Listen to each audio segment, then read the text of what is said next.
So Joe, first off, we're here today, Tiber Square in Toxteth. If you want to tell us a little bit about this part of the arm of Spirit of Shankly, that the union has funded up to 600, I believe, meals for residents of the local area, and all the work that's going in, not just in Toxteth but around the city as well. Yeah, we're really proud of this project. Actually, it's a natural extension to fan supporting food banks, really, that we've been in partnership with. It's actually not 600 meals that we're providing. What we're providing is a pantry, which is a marketplace. So people will come, they'll pay £3.50 to join, but then they're entitled to up to £25 worth of food that they choose themselves, and that's far more of a dignified way of putting food on the table for themselves and their families. So we think that if we can keep this going, we've got one in West Derby, one in Shankly, hopefully opening up one up in Birkenhead soon, and we've got one in Netherley. And what we have noticed is that because of these, the actual food bank usage on those days is reduced significantly. So we're making a positive impact as I say, in a dignified way as well. It just goes to show that Spirit of Shankly as a supporters union is about a lot more than maybe just the football club itself, and it's about the community and the wider. Yeah, I mean, there's two strands really to a supporters trust, and the first one is obviously to work with the club and to represent fans on all those issues. But also there's a responsibility for the community. Now there's two elements to that to us. There's the fan community, but there's also the local community. And we take the local community issue seriously. We're living in a society at the moment where there's so much poverty. Child poverty is exponentially growing in the city. Food poverty is something that really needs to be enshrined in law. And all the other aspects in terms of our community support is vitally important, and I think we just take that role responsibly. Our members gave us a mandate to do that a couple of years ago, and we're trying to live it now, and I think that's what's really important. Now, speaking of the sort of other side of things and the fan engagement, speaking here today after what's been revealed, that very positive, it seems, announcement in terms of the outcomes of the meetings with the club after the whole Super League fiasco. If you want to talk to us and explain what you feel as the sort of chair of SOS, how it has been received, the talks that have gone on there and the outcomes that have been proposed so far. Yeah, I think we have to backtrack, don't we, for a few weeks. We had good relationships with the club at all levels. We'd had some hiccups along the way, as we know, in terms of some issues that we needed to address and challenge, which we did. But by and large, our relationship was positive. And then, obviously, the Super League, European Super League, damaged that significantly, and there needs to be a lot of reparation. But I think our view was about let's do something positive out of this. The club felt the same way. So we met with them over the 4 weeks, any number of meetings that we had with the club hierarchy. And we believe that now we set Liverpool a challenge to say you needed to be trailblazers, you need to do something different, and you needed to show leadership about how fan engagement can actually be a real positive, not only at the football club but also across the English game and Europe as well, if we can stretch it that far. We think what we've now got on the table are a number of principles that we support. We'll be going out to members now for them to vote on those principles, and if we have those principles in place, then I think we've actually got a far stronger engagement strategy with the football club than before. Could we stop the ESL happening again? Yes, we could. Could we ensure that there's a full agreement with between the club and the supporters trust ourselves? Yes, we have. So we have a recognition agreement and a contractual arrangement with them. Will we have more of a strategic voice at the club? Yes, we will, and that'll actually be fan-led. It's not club-led, so that's really strong. And of course, one of the other issues was that the ESL debacle cost Liverpool a lot of money. And we felt it was important that the club didn't bear the brunt of that, and we've got agreement that FSG will fully fund that. So that's good. So there's, we think on the table there is a really good deal. We think it's groundbreaking. We think it's incredibly positive. We think it gives us the right to veto when we need to.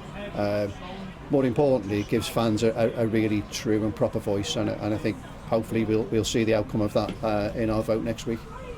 Obviously, we've seen other clubs like Chelsea and Man United even engage in some way or shape or form, but this doesn't seem like a token gesture from Liverpool at all.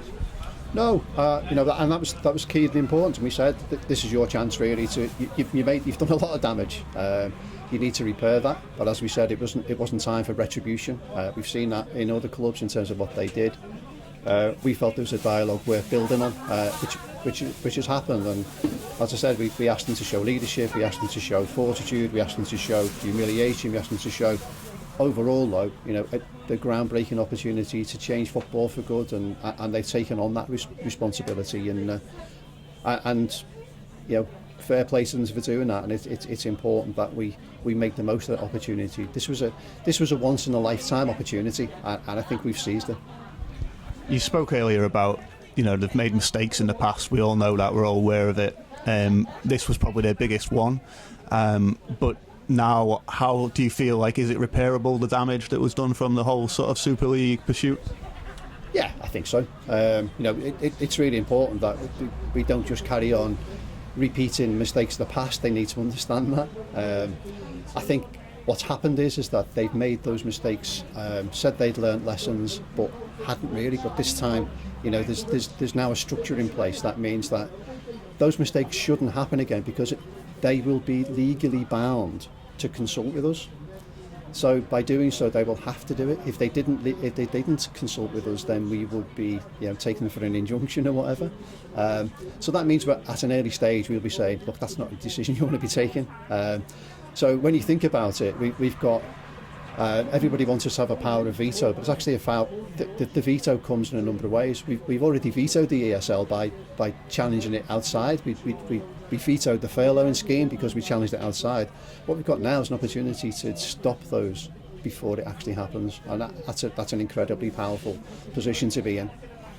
Since the Super League fiasco, there's kind of been a groundswell of sort of fan movement and some supporters realising that their voice can be heard, not just at Liverpool but wider across the whole country. How has that affected the membership of Spirit of Shankly? I know that you've had quite a lot of new members to the union. How many more are we talking? It's doubled, to be quite frank, in recent weeks, which is incredibly positive. But it's up to us now as the management committee to ensure that we have the voice that they want us to have, to make good use of that, and we will. But also as well, we'll continue to do these community projects here and demonstrate that the membership are fully supportive and fully engaged with what we do, but also fully supportive and fully engaged in what the city does as well. And I think that's what's really important. And what about those fans who, especially on social media it seems, that say that the union doesn't represent them? What would your kind of message to them be, or explanation of how the process actually works and the union works? Yeah, I mean, I can understand that, and I think in 2021 people mightn't have the same level of union understanding that many of us with a history might have, just in terms of the way that trade unions operate these days, or aren't allowed to operate these days. So we represent the many. And look, if you're a member of Spirit of Shankly, you get all the benefits that you get. If you're not a member, you still get those benefits because we're still negotiating on your behalf. We still want to improve facilities at Anfield. We still want to have ticket prices pegged at a level that is affordable. We still want more access for young people into the ground. So yeah, I can understand people saying you don't represent me as an individual, but as a holistic group, that's what we try and do to represent it. But we know there are gaps in our knowledge and understanding, and we're more than happy to work with any fan groups who represent other more marginalised groups, or individuals if they have a voice. But we'd say that the strength and unity in a union, and that's what we would always say that is the most important point. Finally then, just speaking maybe more from a personal point of view, how optimistic are you that the sort of fan engagement process now has been improved, and that Liverpool have taken this opportunity to sort of right a wrong, and that looking forward now we're in a strong place? Yeah, I'm very optimistic. Obviously we've got to get through the vote of our membership first, and then there'll be a summer of discussions about the detail of what the Articles of Association say and everything else. But listen, I'm confident that by by the start of next season that we'll have a more formalised structure in, and that fans will be listened to, but actually fans will also lead, and that's a really key, important facet of this. Brilliant. And just finally then, if you do want to join Spur Shankly, where would people do that? How would they do it? Yeah, just go to our website, spiritofshankly.com, and one of the first tabs you can see is to join, and hopefully there's some news on there that people can see. It's free for young people, it's free for youths, and it's £10 per annum for anybody else, and you get some significant benefits out of that. But yeah, we represent as many people as we can, but if you can join us, it just gives that even more strength to the supporter voice, and we look forward to any new members and supporting them through the next 5-10 years of Liverpool Football Club. And also helps fund projects like this as well. Of course it does, yeah. I think that's the unseen bit. Everything that we do, a £10 donation.